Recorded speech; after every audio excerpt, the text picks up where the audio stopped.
Missier il-Whip Nazzjonalista David Agius għamel sentejn juża art ta' Joe Gaffarena, art f'tas-salib limiti tar-Rabat li fuqha hemm mansab. Żvela dan il-Malta Today li kuntattjat lil David Agius innifsu li min-naħa tiegħu kien kostret jikkonferma l-aħbar. Bekk Agius ingħaqad ma' persuni oħra fil-Partit Nazzjonalista li għandhom rabtiet mal-familja Gaffarena li tant intużat mill-istess partit biex ikun attakkat il-gvern.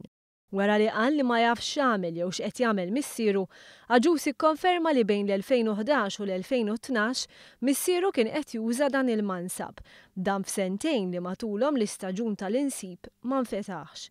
Agius qal li missieru rid iħallas lil Joe Gaffarena, però dan tal-aħħar ma aċċettax. Eventwalment, missier David Agius irritorna l-art għax Gaffarena kellu bżonna għal affarijiet oħra. Mistoqsi kif missieru kien qed jonsob meta l-istaġun kien magħluq, Agius ma weġibx. L-art fejn hemm il-mansab hija l-istess waħda fejn iben Joe Gaffarena ingħata permess għal winery fl-2008. Meta kienu qed jattakkaw lill-gvern esponenti tal-Partit Nazzjonalista, ippruvaw jaħbu r-rabtiet tagħhom ma' ta' Gaffarena biex imbagħad irriżulta li l-Viċi Kap Beppe Fenek Adami kielu xorob magħhom u saħansitra hu kien avukat u martu notar ta' membri tal-istess familja. Jason Azzopardi li qal li huma kienx jafhom u qatt ma ltaqa' magħhom inqabad fuq sieq waħda meta t-torċa żvelat li ltaqa' ma' Marco Gaffarena biex jgħinu fuq fidi ta' ċens.